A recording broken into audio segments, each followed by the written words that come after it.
Lutter contre le harcèlement, c'est pas simplement les professeurs qui nous ont proposé, qui nous ont les aider à réfléchir sur le posture enseignante, les coquilles Briard, l'association. Bonjour Éric Briard. Bonjour. Des chercheurs américains prédisent qu'en 2019, c'est demain, 50% de tous les cours, niveau lycée, seront en ligne. Les systèmes éducatifs ne pouvant intégrer sérieusement les TIC, peut-on imaginer un nouveau modèle d'école ? Alors, cette question, elle est posée par pas mal de chercheurs américains depuis quelques années. Justement, le premier constat, c'est effectivement, depuis très longtemps qu'on parle d'informatique, d'Internet, etc. On a vu effectivement la difficulté qu'ont des systèmes éducatifs robustes, bien régulés, à utiliser de manière suffisamment intéressante ces technologies, alors qu'elles sont très utilisées à l'extérieur de l'école. Et pour eux, le bilan, c'est que l'école telle qu'elle est construite actuellement ne peut pas utiliser valablement ces technologies. Donc dans ces cas-là, un certain nombre d'entre eux se disent voilà, c'est la fin d'un modèle d'école. Pour eux, voilà, c'est l'exemple de Collins et Alverson dans leur livre tout à fait intéressant, c'est de dire voilà, il y a eu des écoles successives, l'école plutôt où l'agriculture dominait, où les gens étaient formés au sein des familles. Le deuxième état de l'école, c'est plutôt l'urbanisation. On va mettre les gens en commun.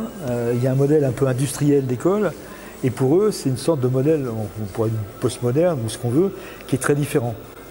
Où effectivement, on a des moyens d'accéder à l'information, d'accéder à des cours démultipliés.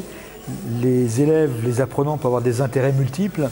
Et l'école n'est pas capable de leur donner effectivement ce qu'ils pourraient souhaiter. Et dans ces conditions, alors les parents ont-ils un rôle à jouer ? Pour eux, effectivement, c'est le fait que les parents, alors c'est très américain comme vision, reprennent le contrôle de l'école. C'est-à-dire que c'est eux qui décident, sachant mieux que l'école, en gros les spécificités de leurs enfants, pourraient reprendre la main, scolariser leurs enfants, en gros pas tout seul, c'est-à-dire qu'ils créent des communautés, et Internet est très utile là-dessus. Et pourrait justement développer une autre forme d'école. C'est très important aux États-Unis parce que le premier souci, c'est la sécurité. C'est-à-dire que, en fait, la sécurité des élèves n'est pas toujours assurée au sein de l'école. Donc déjà, c'est la première chose, la première inquiétude des parents, c'est si on envoie les élèves à l'école, est-ce qu'ils vont revenir en vie ? Et l'Europe, la France, sont-elles concernées par ce type d'analyse, d'une part, et de risque ? Alors, entre les deux, déjà, en tout cas en France, on n'a pas ce problème de sécurité dans les écoles. Les parents peuvent confier leurs enfants tranquillement dans les écoles. Après, je pense que les pays européens sont, comment dire, il y a des garde-fous, il y a des points de sécurité. Je pense que dans beaucoup de pays européens, la notion d'équité ou d'égalité est très très importante. On n'a pas cette vision très pragmatique américaine, voilà, chacun selon ses besoins ou ses moyens, etc. En France et dans d'autres pays européens, on reste très attaché au fait d'ouvrir autant que possible, c'est bien sûr un projet, la même éducation à tout le monde. Donc déjà, c'est une forme de valeur qui nous rend très différents des pays américains, justement, là-dessus. Après, les questions ne sont pas si éloignées. C'est-à-dire que la tendance aussi, c'est que si on demande trop à l'école, ce qu'elle n'est pas capable de donner, si on voit dans une école, disons, une forme de supermarché, où ce sont les parents qui disent, voilà, il faudrait que l'école offre tout un tas de choses, ce qu'elle ne pourra pas faire, dans ces cas-là, il y a des tensions qui peuvent apparaître, des tensions allant peut-être sur certaines formes de rupture. Et pour l'instant, je pense que la nation reste attachée à son modèle d'école. Alors parlons ressources. Pourquoi, selon toi, l'action collective des enseignants est aussi importante pour scolariser et légitimer justement ces ressources ? Les ressources éducatives sont de plus en plus importantes. Quand on a des phénomènes d'éducation qui bougent très vite, les savoirs bougent très très vite, il faut des activités, il faut les écrire, tout ça demande beaucoup de temps. Et les enseignants ont toujours consacré beaucoup de temps à adapter les ressources qui étaient fournies. Alors c'était fourni par les manuels scolaires, par d'autres ressources institutionnelles, mais à chaque fois, ils prenaient du temps pour les adapter à un contexte très particulier. Maintenant, ils veulent suradapter tout ça, c'est-à-dire que la pression sociale fait qu'on attend de leur part des choses de plus en plus à jour, de plus en plus belles, etc. Ils ne pourront pas le faire tout seuls, tout ça. Donc s'ils ne peuvent pas le faire tout seuls, il faut que petit à petit, ils acquièrent une vision collective. Et je pense que c'est à la profession enseignante de pouvoir gérer l'ensemble de ces ressources. Et c'est la profession qui gère l'ensemble de ces ressources. Dans ces cas-là, d'office, elle a une vision collective, elle légitime collectivement les choses qui sont intéressantes à faire dans les classes. Et c'est des phénomènes, après, qui scolarisent effectivement ce qui vient de l'extérieur pour les adapter avec les premiers concernés qui sont les enseignants, les adapter au système et aux élèves. Cette pratique existe en France. Je prends l'exemple de Césamat, par exemple.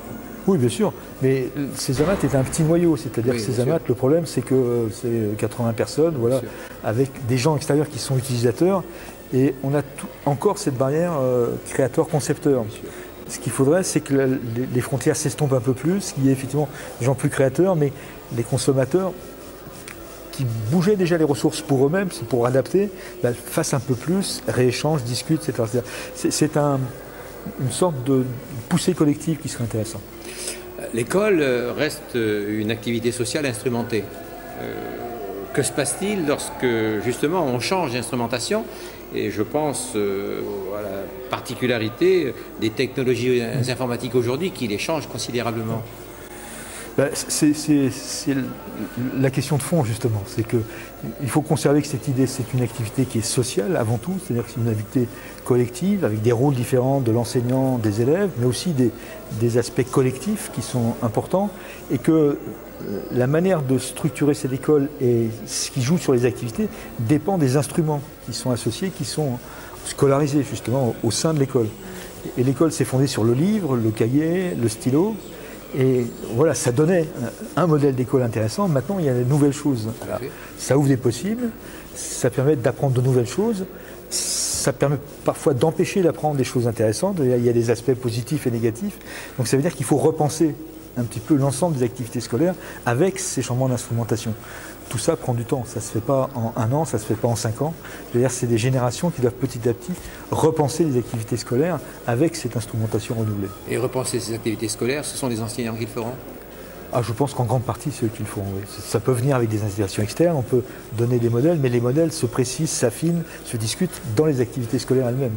Et tu utilises le futur de l'indicatif, donc ils le feront. Donc Oui, ils sauront et ils le feront. J'espère. Merci beaucoup Éric Priat. Merci.